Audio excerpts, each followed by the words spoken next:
सर्व सोने की लंका थी, किसा को बंदी था, करके भक्ति सिद्धि प्राप्त रिद्धि प्राप्त करके और सोने की लंका जैसे हम गारा की ईंट पका के और मकान बनाते हैं, वो सोने की ईंट बना के, छोटी छोटी ईंटें होती थी पहले, और उनसे सोने ही की वो गारा बना के और महल बनवा रखे थे उसने। इतना धनी था। और आप दौरे मुश्किल से 50-20 ग्राम 20 तोले सोना होगा था, बड़ा बड़ा सेठ होगा जिस पर 20-30-40 तोले सोना हो गया।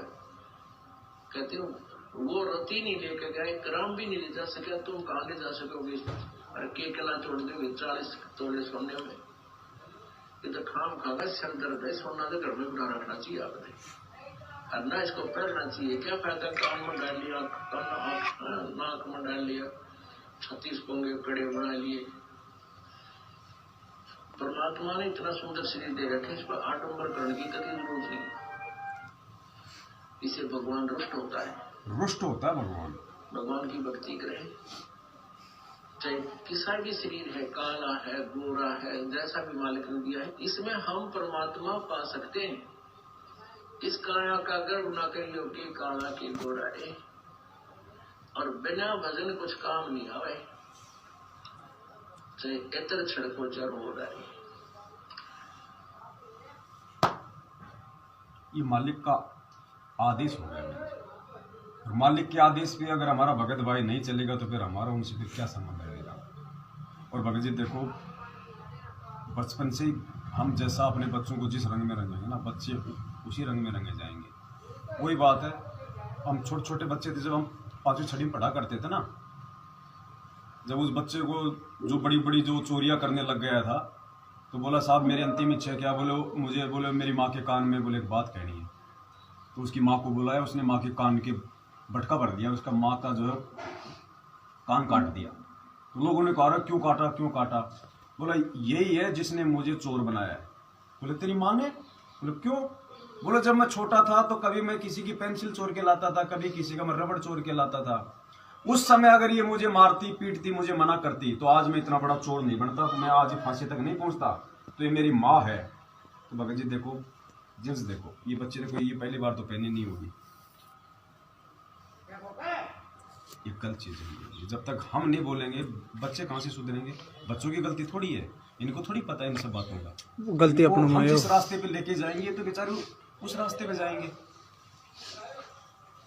तो भाई देखो, बिल्कुल आप लोगों से हाथ जोड़ के विनती है, निवेदन है, सोना हो चाहे चांदी हो चाहे नकली हो, हमें आडंबर करना ही नहीं बिल्कुल। अगर परमात्मा चाहिए, भगवान चाहिए तो साथ संगति, ये देखो यहाँ प्रोग्राम हो रहे हैं, ये जबरदस्ती भी छोड़ने से काम नहीं चलेगा। लो साहब, साथ संगति वाला दिन तो हमने उतार के रख दिए, बाकी दिन अपने पहन लिए। चाहे पियर जाओ, चाहे कहीं भी जाओ, चाहे मार्केट में जाओ, बिल्कुल ऐसी होके जाओ। अगर लोग कहेंगे तुम्हारे कोई मर गया, क्या का हमारे मर गया, हमारे नहीं मर गया, हमारे लिए तो पूरी दुनिया ही मर गई। जिन बातों से गुरु दुख पावे, उन बातों को दूर भगावे। सोने की बात कर रहे हो बहन जी, परमात्मा के लिए तो राजा इब्राहिम सुल्तान ने पूरा राज छोड़ दिया, पूरी राजधानी त्याग दी, मुंह कड़ा करके निकल गया। नरसिंह भगत ने 56 करोड़ रुपए आप और हमारे पास हो जाए तो हम ये माला खेड़ा खरीद लें? वो 56 करोड़ की संपत्ति के भंडारे करके जंगल में जाके झोपड़ी में जाके बैठ गया। तो ऐसी आत्माएं उस परमात्मा को पाती हैं, और ऐसी और उन नरसिंह और इब्राहिम सुल्तान से भी उत्तम क्वालिटी के भगत परमात्मा हमें बनाना चाहते हैं। और हमारे जो कर्म है वर्तमान के, तो हम तो इब्राहिम सुल्तान और नरसिंह के पैर के नाखून के बराबर भी नहीं। तो बताओ फिर ये मिशन आगे जाएगा कहाँ? तो हमने वो गंदगी का हिस्सा नहीं बनना जो गंदगी हमसे पहले मैनेजमेंट वाले बन चुके हैं। ये तो बिल्कुल परमात्मा का निर्मल मार्ग है, और बिल्कुल ऐसे ही ये चलना चाहिए अब आगे। और हम यदि यहाँ पे ऐसा करेंगे, बताओ क्या हो? तो देखो, हम तो केवल विनती कर सकते हैं, जबरदस्ती का काम तो भगवान का ही नहीं है। हम तो विनती कर सकते हैं बहन जी। अगर आप साथ संगति वाले दिन भी उतार के रख दोगे, बाकी दिन भी पहनोगी, तो भी देखो हमसे तो छुपा लोगी, उस मालिक से नहीं छुपा पाओगी। कब वो कौन से वो कर्म की चोट मार देगा, फिर देख लेना हॉस्पिटल में पड़े रहोगे। ये मालिक है, ये फिर नहीं बख्शेगा। देखो संदेशा दिलवा रहा है ना, जरूरी नहीं कि वो खुद ही वो आके बोलेगा। परमात्मा अपने बच्चों को निमित्त बना देता है। और भक्ति मार्ग की बात अगर सही बात कोई भगत बोल रहा है तो उसको भगवान का ही आदेश मानना चाहिए, क्योंकि वो परमात्मा के द्वारा बताई गई बातें बता रहा है, चाहे आप हो, चाहे मैं हूं, चाहे कोई भी हो। और उस आदेश को कोई फॉलो नहीं करता है तो हमें सबसे पहले तो ये समझना चाहिए, अगर वो आदेश अगर परमात्मा किसी के माध्यम से हमारे तक भेज रहा है तो जरूर आने वाले समय में हमारे लिए कोई मतलब बुरा संकट आने वाला है, जिससे परमात्मा हमारे को पहले ही आगाह कर रहा है। अब मान लो कोई तूफान आने वाला है, कोई समुद्री तूफान आने वाला होता है, तो मुख्यमंत्री प्रधानमंत्री थोड़ी बोलता कि छुप जाओ, भग जाओ। वो उसने ड्यूटी लगा रखी है मौसम विभाग की, मौसम विभाग वाले सचेत कर देते हैं कि भैया 2 दिन बाद में मौसम इतना खराब होने वाला है, तो उसको प्रधानमंत्री की ही उसको आवाज समझनी चाहिए। और कोई नहीं प्रधानमंत्री बोलेगा तभी देखेंगे, तो फिर वो मरेगा। तो देखो हमारे तो आपसे विनती है बहन जी, आप अगर ये अपने लिए अगर ये त्यागोगी सोना तो आप जी अपने लिए त्यागोगी, मेरा इसमें कोई फायदा नहीं है, मेरा कोई फायदा नहीं है। अब नाम रूप में तो आपके पास में भगवान है, सोने के रूप में आपके पास में काल है।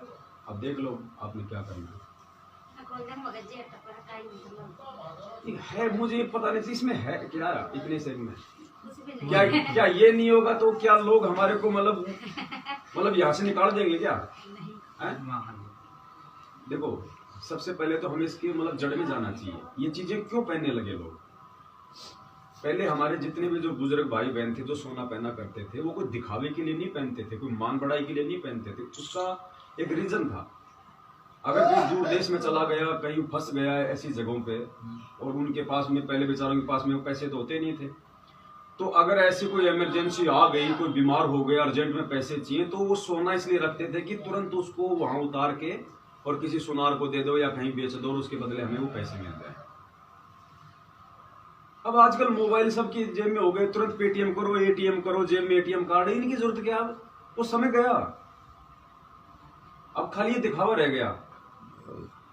पहले उनकी आवश्यकता थी ये, क्योंकि पहले ये पैसा नहीं होता था, तो पहले ये चीज होती थी, अपने कहीं भी भेज दो इमरजेंसी में।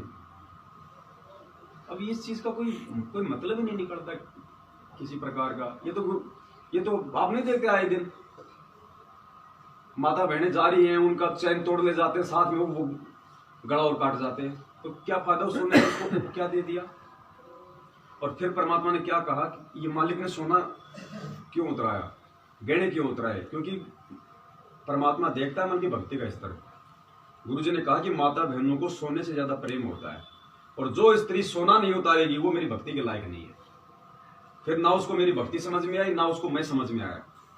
इसका मतलब वो भक्ति नहीं चाहती, उसको भगवान नहीं चाहिए, फिर उसको मान बढ़ाई चाहिए, उसको दिखावा चाहिए, लोग क्या कहेंगे।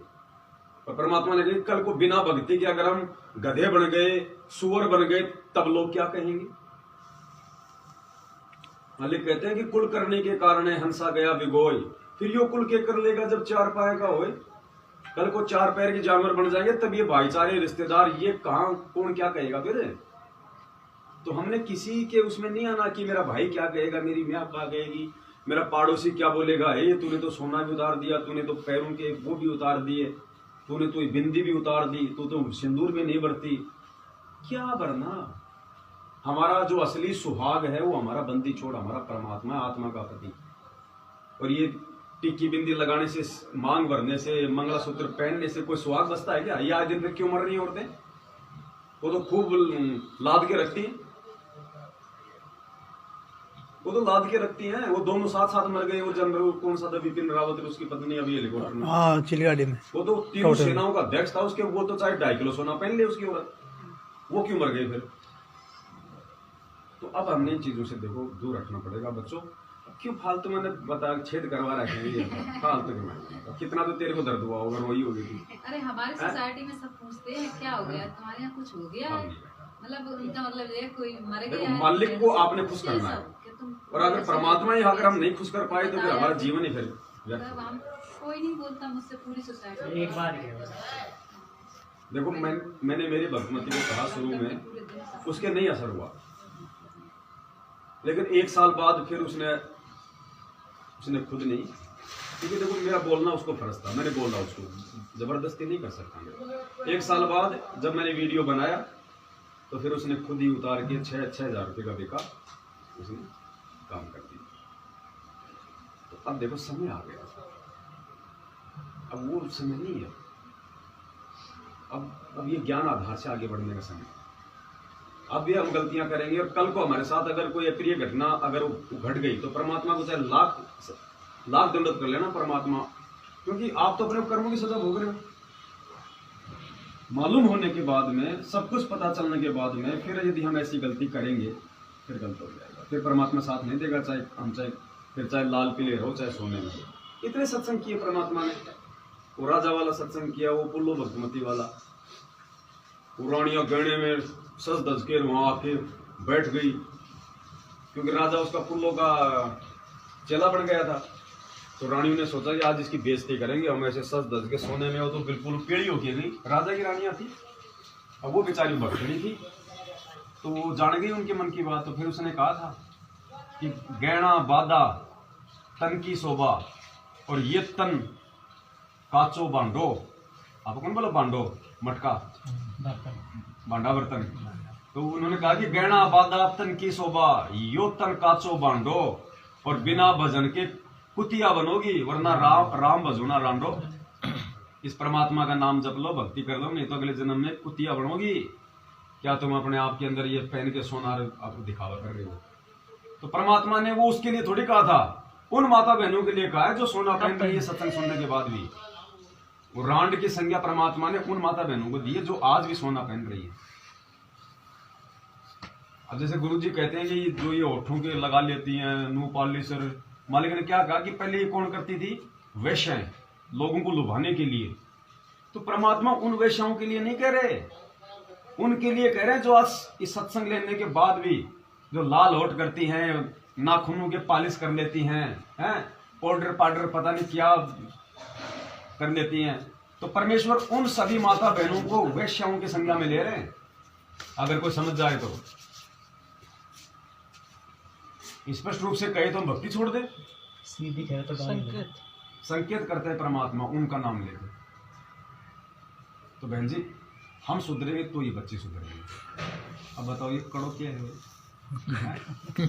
मुझे ये बता दे, ये कड़ा पहनने का मतलब क्या है, ये बता दे। मैंने तो पहली बार मैंने किसी लड़की के हाथ में देखा है कड़ा। अब बताओ, कि लोहे का कड़ा पहन रखा, बताओ क्या मतलब नहीं कड़ा? बॉक्सिंग करने वाला। और ये क्या है? ये काला काला ये डिजाइन है, ऐसे तो मैं तोड़ के फेंकूं? ऐसे फालतू में क्यों बोझ लगा रखा है? ये नजरबंद की है, नजरबंद। तो बहन जी आप देखो, हमारा तो काम था देखो आपको समझाने का, और ये मजाक की बातें नहीं है, सीरियस बातें हैं। आज आपको जो संदेशा दिया गया ध्यान रखना, आने वाले समय में हो सकता है ये बच्चों का सबका ही है, हमारे भी ऐसे ध्यान रखना है, सबके लिए। कई बार तोड़ थोड़ा ये सबके लिए है। देखो सोचना अब आप लोगों के ऊपर है, संदेशा तो हमें जो दिखाई दिया वो बोलना हमारा फर्ज है। अगर मुझे कुछ अगर गलत दिखाई दे रहा मैं नहीं बोलूंगा तो तुमसे पहले भगवान का दोषी मैं हूँ, इसलिए मैं दोष नहीं रखूंगा अपने ऊपर। उसके बाद फिर आप लोगों का काम है क्या करना है क्या नहीं करना है। क्योंकि देखो ऑटोमेटिक परमात्मा अंदर से प्रेरणा कर देगा, फिर लोग नहीं आएंगे, क्या फायदा फिर? मतलब ही नहीं रहा फिर हमारा। जब परमात्मा ही हमसे नाराज हो जाएगा तो क्या मतलब फिर भक्ति का? तो मालिक अंदर से प्रेरणा करेगा। आप लोग तो खूब सेवा करोगे, आप लोगों की इच्छा आओ, लेकिन मर्यादा नहीं होगी तो परमात्मा नहीं आने देगा भगत को, क्योंकि भगत तो भगवान के वश में होता है ना। परमात्मा जितना रिमोट दबाएगा उतना ही तो होगा, भगत जाएगा नहीं आएगा, क्या फायदा? तो हमने उन लोगों की तरह, मैनेजमेंट वालों की तरह देखा देखी में नहीं चलना है। ज्ञान आधार की भक्ति है, अंततः ज्ञान को आधार बनाना पड़ेगा, तभी परमात्मा प्रसन्न होगा, तभी हमारा फायदा भक्ति करने का। नहीं तो हम क्यों धक्के खा रहे हैं फालतू, क्यों लोगों की गालियां खा रहे हैं, मार खा रहे हैं? रिश्तेदारों से हम दूर हो गए, आड़ों से पड़ोसी से हम दूर होते जा रहे हैं। और अगर भगवान की तरफ भी नहीं बढ़ रहे तो फिर ना घर के ना घाट के, फिर तो धोबी के कुत्ते वाली स्थिति हो जाएगी हमसे। देखो घर में तो तुमसे कोई खेवाड़ो ना, अपना घर में तो कोई खेवाड़ो ना भी। ये पड़ोसियों की हमें टेंशन क्या, चिंता क्या? रिश्तेदारों कोई भाई जब घर में अनाज नहीं होगा तो ये डाल जाएंगे क्या? या रिश्तेदार डाल जाएंगे? कोई नहीं डाले। कोरोना में हमारे तो कोई ये भी नहीं पूछा कि भाई आटा भी है कि नहीं है पीपे में। तो हमें किसी की टेंशन क्या है? कोई अच्छा कहे कोई बुरा कहे। गुरुजी कहते मीराबाई ने क्या कहा था, कोई गुंडी को हो चाहे बुंडी को हो, मेरी सूरत राम में लागी। मैं तो अपने परमात्मा को हो गई, मैं तो समर्पित। अब चाहे मुझे कोई अच्छी कहे चाहे मुझे कोई बुरी कहे, मुझे कोई परवाह नहीं है उस चीज की। तो देखो कहाँ से माई आ रही है, देखो अभी है कुछ दिखाई दे रहा है, ये है ज्ञान। हिम्मत कर लो, विचार करके सबके सामने हो जाए और भी अच्छा रहेगा। पूछो मतलब हाँ ना कोई दिक्कत नहीं, आराम से डिस्कस करो। डिस्कस कर लो। देखो हमारा काम तो केवल संदेशा देने का था बहन जी, इससे ज्यादा हम कुछ नहीं कर सकते। हम तो खुद